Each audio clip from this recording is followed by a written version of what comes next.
Olá pessoal, bom dia, tudo bem com vocês? Espero que sim. Nós vamos iniciar hoje a nossa terceira aula de gramática.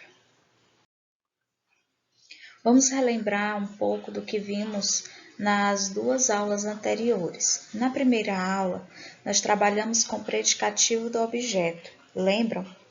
Predicativo do objeto é a qualidade que se dá ao objeto. Lembra que o objeto pode ser direto ou indireto, e esse predicativo está diretamente ligado ao objeto, tanto direto como indireto. Predicado verbo nominal. Predicado verbo nominal é aquele em que há o verbo transitivo, tanto direto como indireto, ou, nesse caso, com a presença do objeto, né? O objeto ou direto ou indireto, mas o predicativo desse objeto. Então, nós temos aí três elementos importantes para o predicado verbo nominal: verbo transitivo, objeto, mais predicativo do objeto, ok? Relembraram? Muito bem, vamos adiante. Hoje nós estudaremos a concordância verbal dos verbos impessoais. Isso está lá no capítulo 3 ainda, nas páginas 64 a 69. Pegue a sua gramática para que possa acompanhar todo esse desenvolvimento dessa aula de hoje. Vamos entender como acontece a concordância verbal. Quando que isso acontece? Quando o verbo ele se flexiona para concordar com o seu sujeito. Vejam no exemplo. O homem é um dos mamíferos mais dorminhocos. Percebam aí que nós temos o sujeito simples na terceira pessoa do singular. Então, isso quer dizer que o verbo também vai estar na terceira pessoa do singular. Professora, quer dizer então que se eu colocasse esse sujeito no plural, o verbo também iria para o plural? Exatamente, é isso que aconteceria. Ficaria como? Os homens são uns dos mamíferos mais dorminhocos. Então, vejam que são iria concordar com homens, que vai estar no plural. Então, o verbo ele concorda com o sujeito. Isso só não acontece quando os verbos são impessoais. Como assim, professor? Vamos analisar os próximos slides. Vejam aí, concordância dos verbos impessoais. O verbo haver, ele é um verbo impessoal. É impessoal quando empregado com o sentido de existir ou acontecer. No primeiro exemplo diz, havia muitos alunos na sala de aula. Aí o verbo haver, no sentido de existir, certo? Existiam muitos alunos na sala de aula. Havia muitos alunos na sala de aula. Professora, então por que não vai ficar no plural o verbo haver? Porque o verbo haver ele vai ficar na terceira pessoa do singular, porque ele não tem sujeito. Ah, não?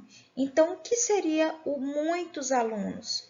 Muitos alunos são sujeitos? Não. Muitos alunos é o objeto direto. Então, professora, quer dizer que é impessoal quando não tem sujeito?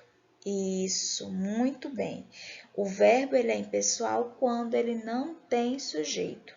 Ele só vai ter o próprio verbo, certo? Na terceira pessoa do singular, mais o objeto direto. Ok? Tudo bem? Então, veja só. Em locuções verbais, o verbo haver transmite a impessoalidade para o outro verbo, ou seja, para o verbo auxiliar, que também fica no singular. Deve haver 20 pessoas na sala. Então, o verbo deve tem que concordar com a impessoalidade do verbo haver. Tudo bem? Entendido? Ótimo. Então, vamos para frente. Observações. O verbo haver, com sentido de existir, é impessoal.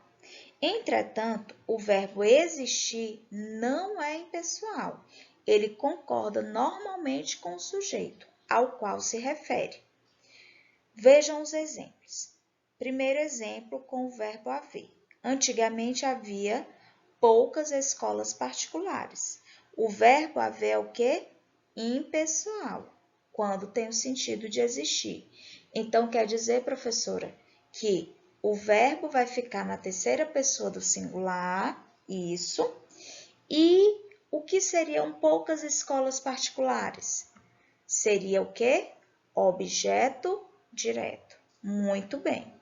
Agora, se eu digo, antigamente existiam poucas escolas particulares, o verbo aí é existir. O verbo existir, ele não é impessoal. Então, professora, quer dizer que ele vai estar na terceira pessoa do plural, porque poucas escolas particulares é o sujeito que está no plural? Exatamente. É um sujeito que está no plural, portanto, o verbo existir concorda com esse sujeito, ok? Veja agora com uma locução verbal, como vai ficar. Olha aí, antigamente deviam existir poucas escolas particulares. Deviam estar no plural por quê? Porque o verbo existir, ele não é impessoal. Então, ele vai para a terceira pessoa do plural, o verbo deviam, certo? E poucas escolas vai ser o quê? O sujeito. Esse sujeito, ele está no plural. Muito bem. Deu para entender? Ótimo. Então, quando haver funciona como auxiliar de outro verbo, deve concordar normalmente com seu sujeito. Olha só, os professores já haviam entrado quando ele chegou. Percebam, aí não tem o sentido de existir. Esse verbo haver aí não está no sentido de existir. Por isso que o sujeito é o quê? Está na terceira pessoa do plural.